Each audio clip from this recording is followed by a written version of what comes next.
Hey guys, I want to welcome you back to our channel. I'm sorry it's been a little delayed. Multiple reasons why. We went away. We were gone for about a week or two. We have had rain, but we have made a lot of progress and we actually have stepped back a couple of paces. We've had a giant tree fall on our property, came back and found that. We had a little bit of problem with that solar generator that I'm doing the review on. I was going to do an update. A little bit of problem with that, so we're going to give you a brief details on that, as well as I want to show you what we've done and what we've accomplished thus far.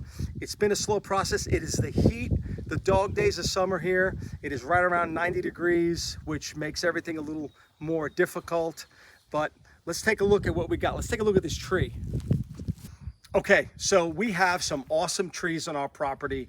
They are beautiful. They're oak, maple, and whatever else is here. We have walnut trees on our property. But we had the surprise when this tree right here decided to blow over, split. We don't even know what it exactly is. It's huge. We don't think it's split. We think it was hit by lightning, but there's no evidence of that. But let's take a look at this thing.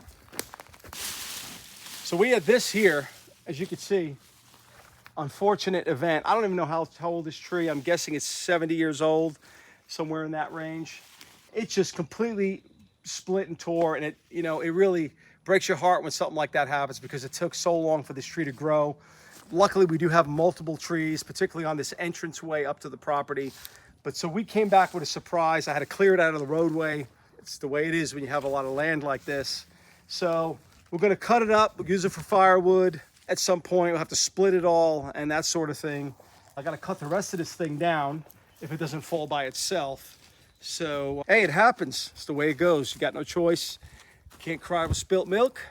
I just want to say one thing. I'm glad I got that tractor because there's no way I was moving this with anything. And I was able to move it out of the way a bit. So that helped. Otherwise, this entire driveway would have been completely closed off. And we have to be on the rocks because of all the mud that happens when it rains. So very, very happy that that did happen. Also, it didn't damage anything. I have a trailer sitting behind there. Didn't damage that at all. Divine interaction there. Divine providence did not break anything, but it broke our tree. So last time you were with us, I believe, if I'm correct, we were just doing the floor, finishing up our subfloor after we got our headers up and everything else. Well, as you can see, we've had a bit of change here, quite a lot of change. It's been probably 3-4 weeks since we've talked. And what you're gonna see here is we got some of our house wrap in. We of course got our top floor completely, the floor done. I will show you that in a minute. We started on our upper walls. There you'll see in our second floor. I also have cut out all the windows, made sure all our sheathing is done on the walls. And again, I said, put that house wrap up as well. So right now, what's going on is we're in the middle of finishing up that house wrap. We put in our first window just to see how it looked. You kind of get anxious when you do this sort of thing. And typically you don't want to put windows in prior to them putting the roof on, particularly doing the trusses. Many reasons why, but one reason is you don't want the windows to get damaged while there's construction going on. But you know what? We wanted to put a window in just to see how it looks, because sometimes you need a little bit of inspiration when you get going. You need a little bit of extra energy because sometimes it feels like this is going to take a long time.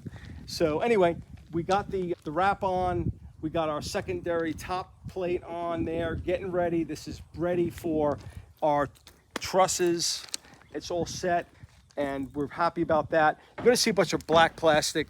The plastic is because we've had as I've said before, a notorious time with rain. It has rained and not rained and rained at least two times a week sometimes.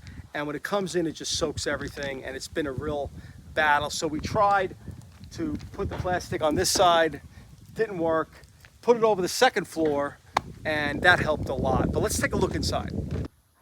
Got a little hungry with my cow head. We had to eat wanted some beef for this hard job. So really what's been going on is, as you can see, this is the center of the building. We have up top our subfloor for our second floor completed.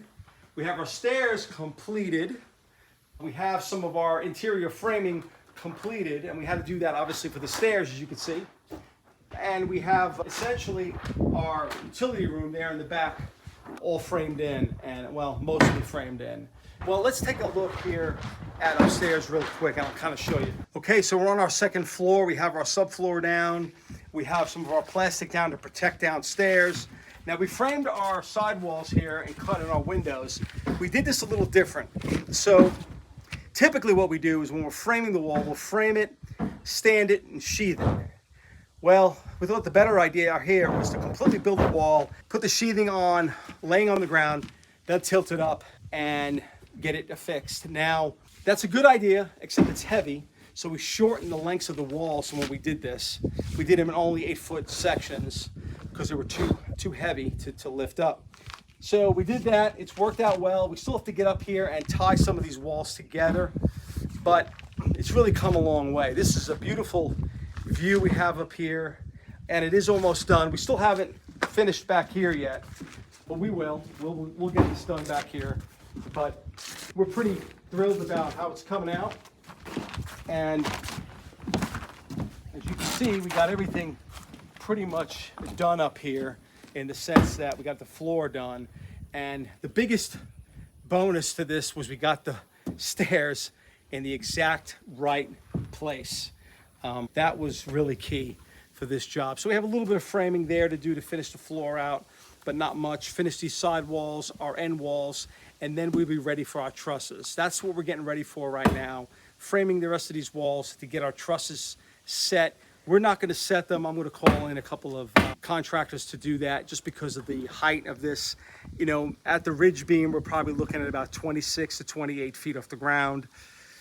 Probably a little bit too much for us to handle to be safe. So we're going to have that done probably in the next week or two and hopefully get this thing dried in. We'll have it sheathed. We'll put some felt paper up there, get it dried in, and then have the metal roof put on by somebody else, because quite frankly, I really don't want to get on the roof, particularly when it's 100 degrees. So anyway, so let's go downstairs, take a look at that solar generator. Okay, I want to touch base on this Pecron solar generator we have. As far as the unit is, it's going good as far as the power.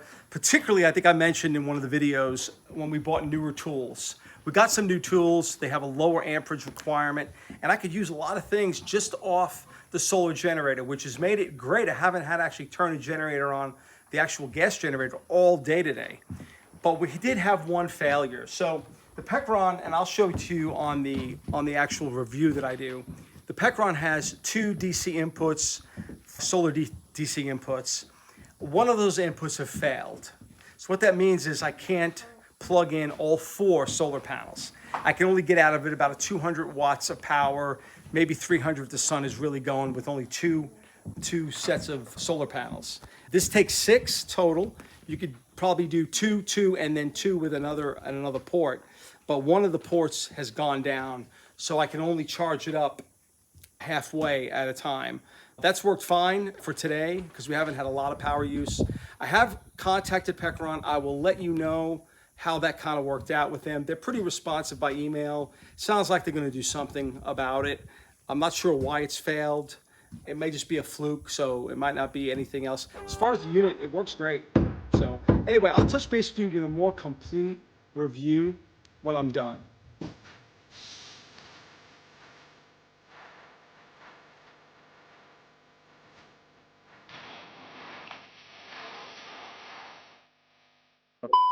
There was a wasp there, wasn't there? Really loud. You know, I don't know what you do when you have a young man who is fearful of wasps.